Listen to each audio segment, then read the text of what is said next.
दिनैहाय जे जिथि दखरा दुलाराय बर' फरायसा आफादा जे जोंनि दखरानि सिङाव थानाय जे HSLC आनजादाव जाय बिथांमोना फार्स्ट डिभिजन जाबाय बेनि गेजेरावनो जोङो बासिनानै लादों टप 10 दा बे टप 10 जाय फरायसा बिथांमोना आवगायनो हाबाय बिथांमोनखौ जोङो दखरा आफाद हिसाबै जोङो मान बावो आरो बे मान बावनाया जे जोंनि दखरा आफादनि गिबिसिन आफादगिरि बिथां रुंसारि रत्नेश्वर ब्रह्म बिथांनि मुङाव जोङो होनाय जायो।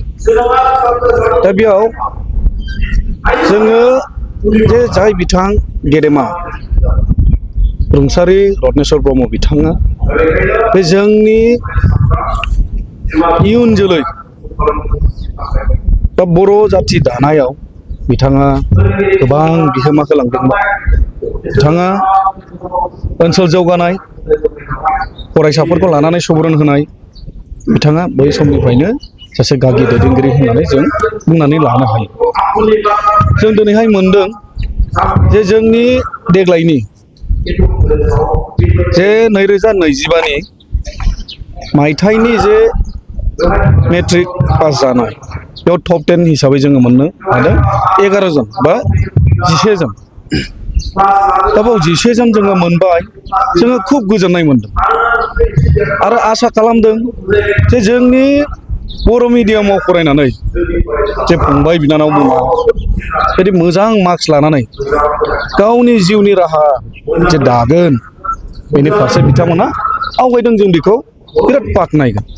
दिनै जोङो बाख्नायदों जोंनि ओनसोलाव बेबायदिनो बोसोराव बिदिनो 10 जन 12 जन 15 जन 20 जन बेबायदि ओंखारलांबाय थायोब्ला निस्सय जोंनि ओनसोलावबो जौगागोन आरो बिथांमोना जोंनि ओनसोलनि बा जोंनि एरियानि बिथांमोना साफा साफा अलंबार जाथों, आं बेखौ बिथांमोननिसिम बेस्ट विशेस बा कनग्रेट्स हरो आं। दा बिथांमोनखौ जोङो सानदों जे बिथांमोना पास आउट जानानै थांबाय, दिनैहाय बिथांमोना न'नि बिमा बिफाजों सोरबाया दङ, सोरबाया एसे गोजान जायगायाव फरायनो थांबाय। आं खावलायगोन बिथांमोना जे गावनि केरियार दानायाव गावनि जिउनि राहा लामा नागिरनायाव बिथांमोना गावनि जे जिउआव जाहाथे आसखान्दा दाखालायथों, आं बेखिनिखौ खावलायदों। बिथांमोना बै समाजाव थानानैबाबो जे मोनसे समाजजों गोरोबनानै थानानै गावनि केरियार दानायाव जाहाथे आवगायलांथों, आं बेखिनिखौ बिथांमोनखौ खावलायदों। नोंथांमोननि हाबाफारियाव सोर सोर आलासिफ्रा जे जोंनि जे जिथु दखरा दुलाराय बर' फरायसा आफादा जे खुंनाय जे हाबाफारियाव जोङो गाहाय आलासि हिसाबै जोङो मोननो हादों डक्टर सुदेब चन्द्र बसुमतारी। बिथाङा बड'लेण्ड इउनिभारसिटिनि सासे प्रफेसर हिस्ट्रि डिपार्टमेन्टनि, जोङो बिथांखौ मोननो हादों आरो बेखेव बिबुंथि हिसाबै जोङो हांख्रायनानै लाबोदों जोंनिनो लकेलनि बिथाङा चिरां जिल्ला दुलाराय बर' फरायसा आफादनि सासे बोसोनगिरि आदा राजु कुमार मोसाहारि, जों बिथांखौ मोननो हादों। लोगोसे